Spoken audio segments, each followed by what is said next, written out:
And this particular rapper was white guy, not a Christian. And I had found old footage, or it just had been the rumor that back in the day, in the time when he had came out, him and his crew, an all-white rap group, which will go unnamed, but they might be called House of Pain. Anyway, they would frequently use the N-word, whether referring to their friends, referring to themselves, just essentially just use this word freely, and essentially, I didn't really call him on it per se, but what I did say was, what was your justification? Mm-hmm. And his justification essentially was just that's just the way we talked back then, that's the way my friends talked, that's the way I referred to myself. Not that he was saying it was okay per se, but what he was saying at least was, I was the product of my time. Yeah. Does that make sense? Absolutely, it makes sense. It's just a justification. A lot of times, and that's the justification behind any kind of racism, I'm just a product of my time, I'm a product of my environment, this is the way I was raised. I was raised, to believe this, or raised to think this. I mean, I live in the South. I live in South Florida, where not necessarily this happens, but, places like Georgia, Alabama, Mississippi, they still have segregated proms. Mm-hmm. Yeah.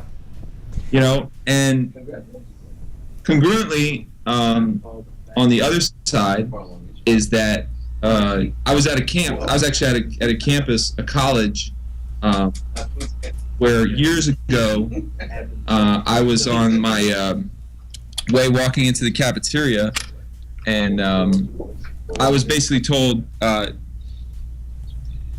were rating people as they walked into this cafeteria, and I was basically told, you're an 8, but you'd be a 10 if you were black.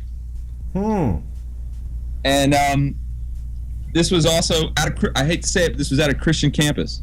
Wow. Unfortunately. So to see the sting of racism and to feel the sting of racism, I mean, it all really stems from, I want to say ignorance, but it stems from carelessness, and it stems from it really just stems from what Jesus said. It's kind of like where he said, you can say to your brother, you fool, and be in danger of one thing, but you can be in danger with God. Yeah. On a bigger scale. Yeah. And there's power in our words, just power to build up, power to tear down, and those are just things we need to be careful of. So when it comes to this whole issue of the N-word, or white people using it, black people using it, or anybody, for instance, it's really the deeper, harder issue. In my opinion, it's the issue that basically says, I don't value enough to respect you as a person, as a creation of God, or even to say, you know what, I might have my reservations about your culture or your people group, but I'm at least willing to go, I want to find out. You know what I'm saying? Yeah. So, I don't know. I don't even know if I really have an answer for this whole thing. That's just something that's been burning through my head for the last couple of days in light of all this stuff. Or maybe I just ate too much Paula Deen cooking and I got heartburn from all the butter. Well, I don't know. I think probably. I'm not going to go there because you've already called me grilled salmon. But I will say this. What I've noticed about you, and it's been my own experience, is that if you know there are people that are different than you, rather than running away from them and judging them without having any idea who they are, you choose to spend time with them. And I know when I worked in inner city Indianapolis, moving from Canada, where I never really had ever known anyone of a black or color or brown skin, I'd never met anybody that way. It was 3 years of living with people that were different than me that taught me that I'm just kind of the same. Yeah. We all have the same needs. And so I think the greatest prescription we can probably give the audience today is to, if you know that you've got some kind of quote-unquote prejudice, then that's probably who you need to be spending more time with. Yeah. Yeah, and I think, sometimes it's even okay to say, hey, this is something I don't understand, but I think if you approach people with respect and just from a genuine heart, I think you'll go a lot farther than speculating, et cetera, et cetera. And that's a big reason why me and Lecrae did the song we did. Yeah. We were trying to show two different perspectives, but how we might be different, but we're still the same. Yeah. And great. I do laugh though sometimes that the whole message gets lost on that song, and people just want to figure out whether Lecrae's Illuminati or not, and whether KJ is ripping off Eminem. We've been there. We've been there before. In fact, we make a living off of it here on the Gong Show. what new gossip is out there about KJ52 and Lecrae? I tell you. Yeah.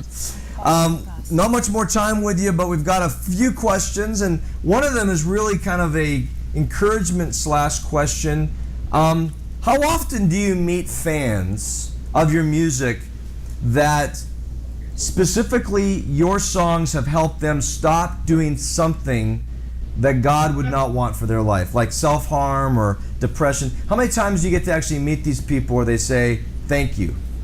Honestly, it's all the time, but it usually is when I'm starting to feel a little bit homesick or depressed or frustrated. I think God tends to send those people in my life to remind me that He is in the business of using some unlikely people. Yeah. I even just a couple days ago, I was in the airport getting ready to head somewhere, and just after a long couple days, didn't want to go. Just pulling out what I call the pom poms, the poor old me's. Yeah. And out of nowhere, like 20 some odd kids in orange shirts came and just attacked me in the airport, which is highly embarrassing. I love it. And whatever, but it was like God's little reminder of saying, keep doing what you're doing. Yeah. Well, and I want to throw, an encouragement your way again. Another one of our audience here says, not much of a question for KJ, but wanted to say thank you because your songs, Let It Go, Help Me Change, He Is All, and Dangerous have helped me to stop self-harming and kept me from attempting, any kind of suicide and thinking about suicide. And then the last question is, what kind of advice do you have for an aspiring musician, singer, songwriter? You've never answered that question ever before. Well, thank you to Remedy because we've created a whole 20 some odd videos. That's right. Just for that. You can go to youtube.com/5 Academy. There's a series of videos on songwriting, beats, and there's a spiritual devotional before each one that really, if you really want to know what my advice would be, is to study those principles that I talk about in each video. Yeah. I think there's just a lot of things that need to be learned. But I think like anything, if I had to just give a short little bit, would be number one, know that this is what God wants you to do, and number two, be ready to work. Mm-hmm. Yeah, absolutely. Okay, bro. Well, I'll let you go back to your room service and your grilled salmon. We'll be drinking water and eating crackers here at the studio, but we'll see you next Tuesday, all right? Thank you, man. Talk to you later. Yep.